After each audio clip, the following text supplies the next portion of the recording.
Thank you everyone so much for coming. My name's Lauren Gallo, I'm a 3L. I'm just gonna give a short speech. Good evening, DA Rice, Dean Salkin, Honorable Stephen Ukaili, Honorable Chris Ann Kelly, attorneys, judges, professors, colleagues, family, and friends. My name is Lauren Gallo, and I'm a third-year law student and the president of the Women's Bar Association at Touro. Human trafficking is a worldwide issue, and in the United States, it is a problem frequently overlooked and misunderstood. The International Labor Organization estimates that there are 20.9 million victims of human trafficking globally, with hundreds of thousands in the United States. The victims of this crime in the U.S. are men and women, adults and children, foreign nationals, and U.S. citizens. As defined by U.S. law, victims of human trafficking can be divided into 3 groups. Children under the age of 18 induced into commercial sex, adults age 18 and over induced into commercial sex through force, fraud, or coercion, and children and adults induced to perform labor or services through force, fraud, or coercion. Human trafficking victims have been identified in cities, suburbs, and rural areas in all 50 states and Washington, D.C. These statistics were taken from the National Human Trafficking Resource Center. Similarly, domestic violence is another problem that plagues men, women, and children all over the United States and throughout the world, regardless of gender, race, sexual orientation, ethnicity, income, or other factors. Some facts taken from the website safehorizon.org, which is a victim assistance organization, are that 1 in 4 women will experience domestic violence during her lifetime. Women experience more than 4 million physical assaults and rapes because of their partners, and men are victims of nearly 3 million physical assaults. Women are more likely to be killed by an intimate partner than men. And finally, most incidents of domestic violence are never reported. Victims need a voice. As attorneys, law students, judges, parents, family members, and friends, everyone in this room has the ability to make a difference by looking for the signs of domestic violence and human trafficking and reporting it to the proper authorities. Here to spread awareness about human trafficking and domestic violence is Touro grad and Nassau County District Attorney Kathleen Rice. Since taking office in 2006, Nassau County District Attorney Kathleen Rice has been a leader in the fight against relationship violence through her successful prosecutions of the perpetrators and her efforts to protect and rehabilitate victims. DA Rice has also received national attention in her fight against human trafficking, sexual predators, and those who prey on the most vulnerable among us. Please join me in welcoming DA Rice. Thank you so much. Good evening, everyone. Thank you, Lauren, for your introduction. I want to thank Dean Salkin and President Kadish also for the opportunity to speak on these very important issues. I brought these, but I think they printed out this in big enough print that I don't have to worry about these. This is what happens, right? So I ran into my good friend Ed Nikowitz, and we were talking about how lucky you guys are to have this facility. When Ed and I went here, when did we start? At 88.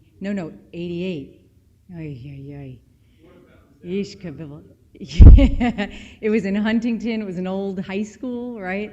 Elementary, yeah, even worse. Anyway, this is just the most amazing facility, and it's really incredible to be here.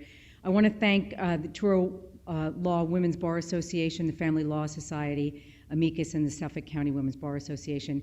It really is an honor to be invited to be the keynote speaker at this conference. There's certainly no shortage of qualified and illuminating voices working on domestic violence and human trafficking here on Long Island. Now, I'm going to be speaking to you from my perspective as a prosecutor, which is, of course, just one of many different kinds of professions tackling these problems. And I have to say, on a side note, I certainly couldn't have imagined as a young law student at Touro that one day I'd be addressing you not just as DA, but as Long Island's first woman DA. And I have to tell you that public service, although it was inbred in me from my family, nothing you can take away from this school is better than the focus that they put on public service. There's no question about it, and I'm incredibly grateful and proud to be an alum of this great institution. Now, in addition to the broad topics of domestic violence and human trafficking, I'd also like to talk about another public safety issue that's very relevant to all of us gathered here today, but I will speak more on that later. So as you know, October is Domestic Violence Awareness Month, a time when we put a much needed spotlight on crimes that are often hidden from view. Actually, now this is an issue that's particularly relevant given what's going on with the NFL, and it's, as all the bad things that represents. The good thing is that people are talking about it again, and the first step down the road of finding a solution is obviously acknowledging that it's a problem. Even though the NFL was a little slow to get there, it's getting there, and I think that that's going to be good for this issue. Now, since I became DA in 2006, I've focused on the prosecution side of domestic violence. But it's not just about punishing the bad guys. It's about protecting victims, about making them whole and helping them lead happy and productive lives free from violence and abuse. That's where organizations like Safe Center Long Island come in, as well as countless dedicated individuals at places like hospitals and schools, and I am very grateful for their partnership. Now, speaking for the work that I do, the obstacles in prosecuting domestic violence cases are many. One of the most common kinds is the uncooperative victim. There will be an altercation, and either the victim or someone who hears or sees something will call the police, and when the police show up, or later when the DA's office calls, the victim will say nothing's wrong. Now, of course, prosecutors still move forward using evidence of abuse even when victims refuse to testify. We actually started evidence-based prosecutions under my time as DA. They had not been done before in Nassau County. We can issue orders of protection to help victims, and while such an order, we all know, is not a physical barrier, it is a legally enforceable barrier that has been proven to work as a deterrent. Domestic violence victims also have access to financial assistance, housing relocation resources, job placement resources, medical care, and other resources thanks to federal and state grants designed to help victims. Even technology plays a role in giving victims more confidence that when they report what's happening to them, they will not be alone no matter where the incident might occur. So the specific tools that we use and that we have at our disposal are old-fashioned technology such as alarms and panic buttons. And of course, we have more advanced tools like a portable GPS-based panic button so that a direct link to 911 follows potential victims wherever they are. But in 2014, long after the women's equality movement exploded upon the cultural and political scene, we clearly still have a long way to go in our efforts to protect and empower vulnerable members of our society, especially women and girls. For generations, women have been called the weaker sex, relegated to the home and governed by the men in our lives, whether they be fathers, brothers, or husbands. Now, that's an outdated notion to most of us, especially young women here going to Touro, but it still is a pervasive one that we encounter as prosecutors almost every day. We see the examples firsthand. There's one young woman whose small apartment literally became a prison, with her husband as jailer and chief tormentor, regulating her access to close friends and even her own mother. There's one girl who was picked up by the police for prostitution, wearing only lingerie, explaining to one of our prosecutors that her boyfriend has her clothes as well as her ID and any money that she made by selling her body. Now, of course, we all know that this isn't a boyfriend situation, but obviously a modern-day slave owner. This is human trafficking today, and it's happening right in our backyard. You may have heard about my office's efforts to combat human trafficking, which is a criminal enterprise generating billions and billions of dollars that enslave thousands of people across the globe every year, including girls in this country as young as 12 years old. 12 years old. Think about where you were at 12. This is what is probably one of the most difficult points to get across to people. Imagining a 12-year-old kid, what are they, 5th grade, right? 12 years old. This is how young, and sometimes even younger. Even if you've heard that before, you need to really allow that to sink in so that we can all appreciate the full horrific scope of these crimes against humanity.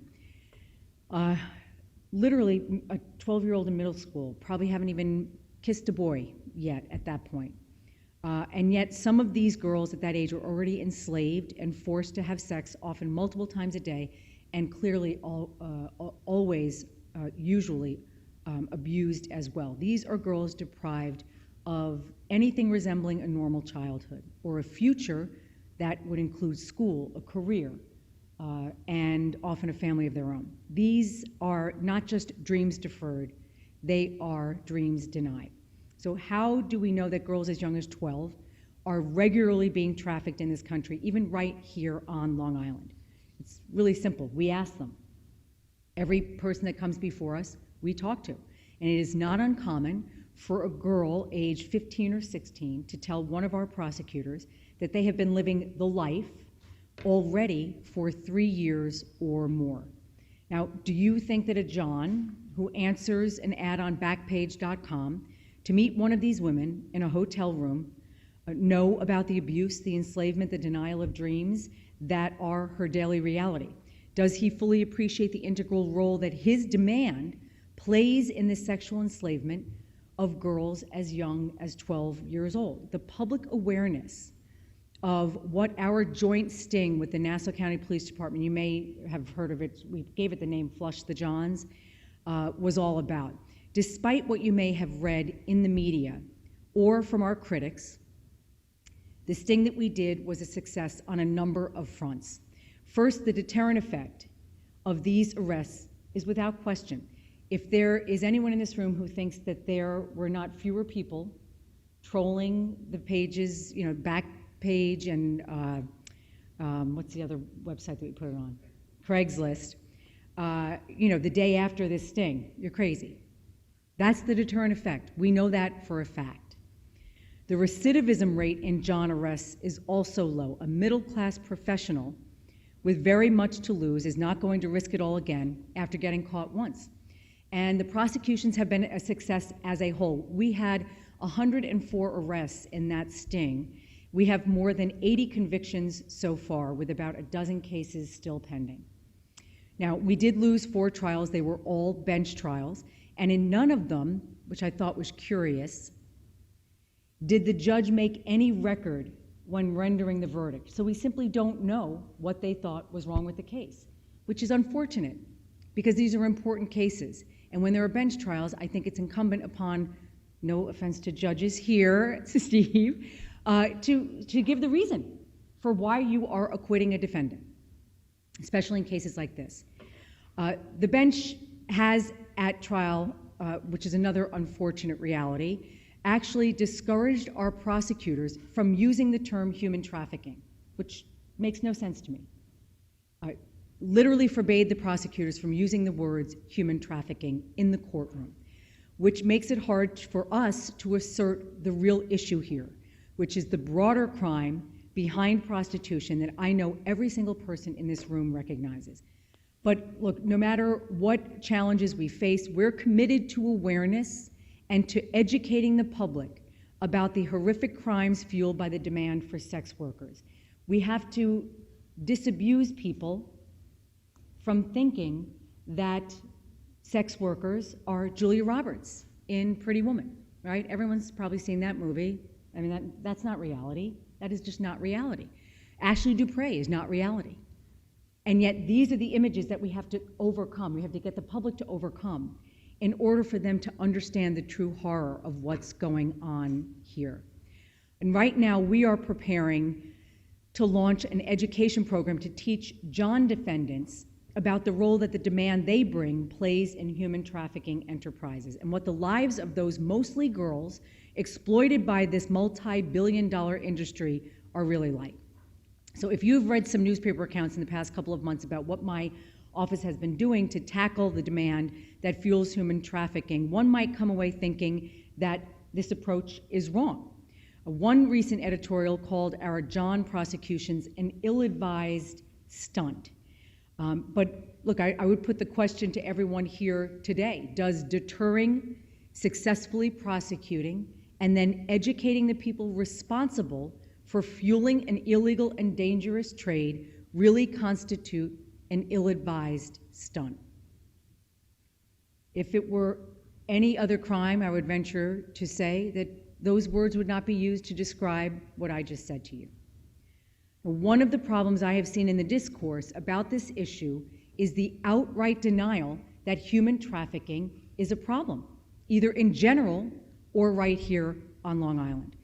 Human trafficking, as I said, is a multi-billion-dollar criminal enterprise that leads to the exploitation of thousands of people, especially girls and women, every single year. In some cases, it leads to death. Look no further than Gilgo Beach to see if the sex trade and women being forced into that life are a problem here on Long Island or not.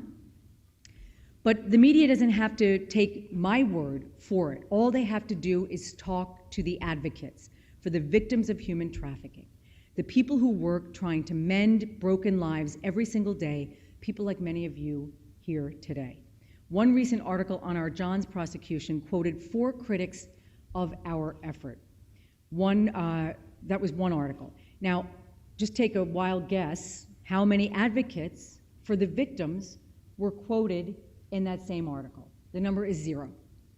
All critics, no advocates. So it's a little bit of a, that tells you what a problem it is when their effort is placed on getting quotes from critics and not the advocates who can give a different perspective, which is important to have, not just one perspective. It wasn't actually for lack of trying in that case. I begged the newspaper to simply do the fair thing. Speak to the advocates. Don't just speak to me. Don't just speak to the critics. Speak to the advocates. They have their own perspective. They are the experts on this topic. And before writing about our efforts to tackle the demand, you should speak to them.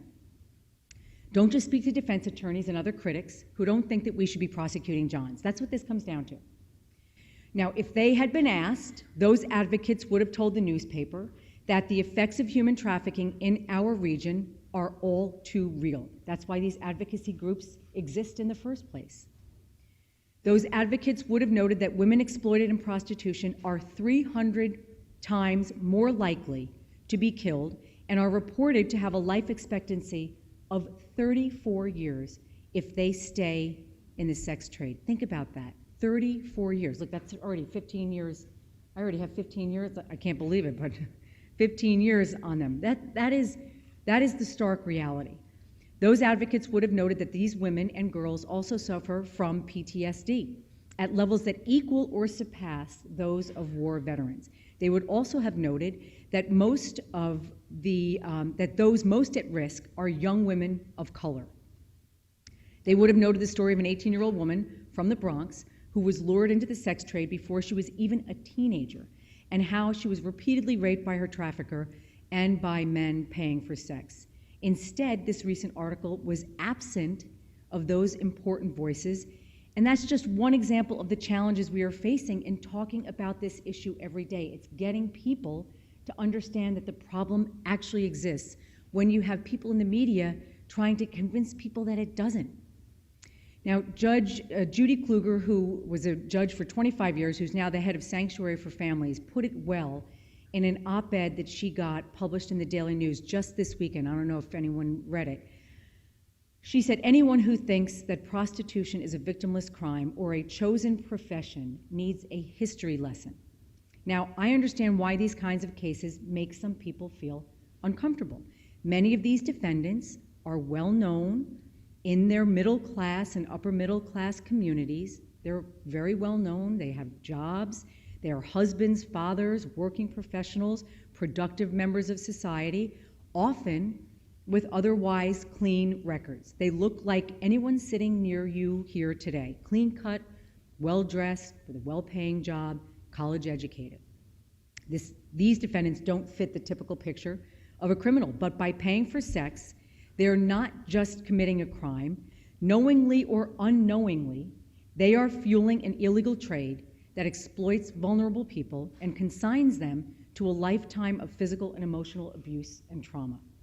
And they're putting the health and safety of their partners and themselves at risk as well. Now, Earlier in my remarks, I mentioned a young girl arrested for prostitution who referred to her pimp as her boyfriend. Let me just also say, I came out a number of years ago now and said that I was not going to allow prosecutors in my office to use condoms as evidence in prostitution or trafficking cases. In those cases, we divert the sex workers into social services instead of having a criminal disposition. And I think that's the right thing. You know, New York City has this kind of crazy policy where one of their city agencies, the Department of Health, is giving out condoms, right, to sex workers to prevent the spread of sexually transmitted diseases. And then another city agency, the NYPD, is confiscating them and using them as evidence in prosecution. So you can see the hypocrisy there. So the sad example of that young girl illustrates how human trafficking can overlap and blend with domestic violence. Another issue that can sadly overlap and blend with domestic violence is campus sexual assault.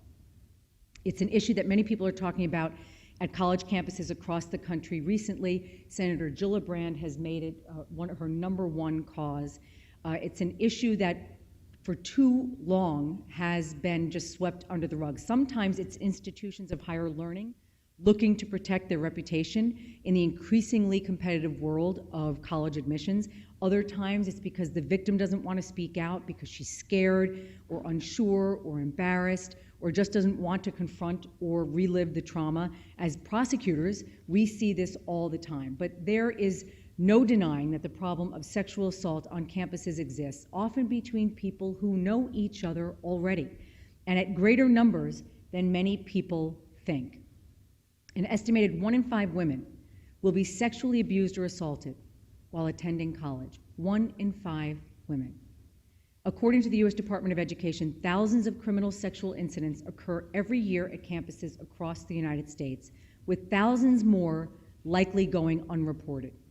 Now, though this is a national problem that's bigger than any one school, I'm in the process of looking for solutions from our local schools and partners in law enforcement on how best to protect women and men at campuses in Nassau County and beyond. I believe these measures are needed before, not just after, the next incident of sexual assault occurs on a campus. Now, here are a few approaches that I think could help achieve our shared goals. The first one, create an all-encompassing school policy for reporting sex crimes that establishes a comprehensive and consistent process for sexual abuse allegations so that victims can make an informed choice about whether or not to involve law enforcement. 2, we have to clearly delineate responsibilities between campus authorities and law enforcement so that when a sexual assault occurs, both parties can work quickly to investigate the crime, which is a critical consideration when dealing with time-sensitive evidence in sex cases. The third is to establish a uniform, fair, and professional system for campus disciplinary proceedings to handle complaints of sexual violence, and finally work to clarify the issue of sexual consent by discussing updates to campus sexual assault policies that replace the old no means no standard with a stronger standard of affirmative, conscious, and voluntary consent.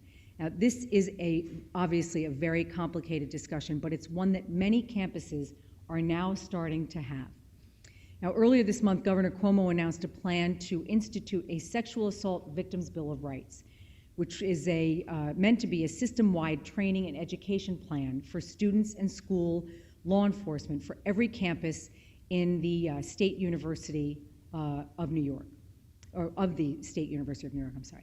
Now, though that addresses the safety of some students attending college on Long Island, it by no means covers all, because our private institutions need to do everything that they can too. A prospective student comparing colleges in New York should be looking at academic differences, not just asking herself, where am I better protected against sexual assault on campus?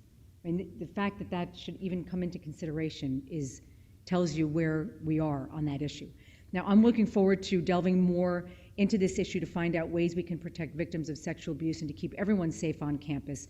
And that involves listening to ideas and working together to create a learning environment that's free from violence of any kind. Now, As a DA, I'm tasked with prosecuting offenders and ensuring that they're held accountable for their actions. But another essential part of my job is to protect the public and to act as an advocate for victims. And whether it's a family member of an innocent motorist killed by a drunk driver, or a woman who has reported sexual abuse from her partner, my office often acts as the chief and sometimes only advocate for their best interests as they seek to pick up the pieces of fractured and shattered lives. Sometimes there is nothing that my office, or actually anyone for that matter, can do to make their lives whole again. But we try all the same. We try because it's our calling to help out, to offer a hand to others who are in need, to provide a measure of comfort and hopefully justice for the wrongs that have been done to them. Now, I know that many of you are already doing this important work, and I'm incredibly grateful to have you as partners and colleagues in this fight. I also know that many of you are considering embarking on a life of this kind of work. I thank you too and wish you all the best in your efforts. It is a very, very noble calling indeed. We need all of you in our collective fight for justice in the days, weeks, months, and years ahead. We must always fight for justice, and we will get there. But it's going to be a long battle on this issue. I talk very often about how when I became the DA in 2006 and I started talking about DWI, people said, "What are you talking about? This is not a problem. It's not that big a deal." It was really one of those socially acceptable crimes. And here we are 9 years later, and my office is the national model for how to address the issue of the epidemic of drunk driving, because it's not just an epidemic here on Long Island, it's an epidemic across the country. And but that took years of educating people and talking about it and being vocal and getting people on board and trying to change the culture of thought that people had around the issue of drunk driving. So I feel that we are at the beginning. I feel like this is 2006 with the DWI issue. This year is the time that it's difficult. It makes me crazy when I read articles like I just told you about that is actually actively trying to convince the public, the reading public, that this is not a problem. But when you read something like that, you don't throw your arms up and say, you know what, this is going to be a lost cause. No one's ever going to listen. It makes you want to fight harder, because there are people out there that don't think that this is a big issue. They don't think it's a problem. You know, you read Nicholas Kristof, and who's fabulous and is a huge advocate on this issue. Oh no, this is a problem in some faraway land. It's not a problem here in the United States. Yes, it is. And they're our children. They're our children. We can't just say, oh, this is a problem somewhere else and for someone else. So I encourage you all to not get discouraged when roadblocks are thrown in our way. It happens all the time, trust me. I got people throwing roadblocks in front of me all the time. And actually, you know, it can serve as an encouragement, because when you see such blowback, right, and people saying, no, this is not a problem, it makes you say, you know what, we have to work that much harder to get there, to get the awareness, to educate people so that we can once and for all stop this exploitation. That is at the heart of this, is the exploitation. And anytime you talk about sex, alcohol or sex, it's no, those are quiet problems. You don't talk about that in public. Well, we need to talk about this. This is not Pretty Woman, and this is real life. And these are young women whose lives, you heard it, 34 years old is the expected life expectancy of someone who works in the sex trade. That is unacceptable.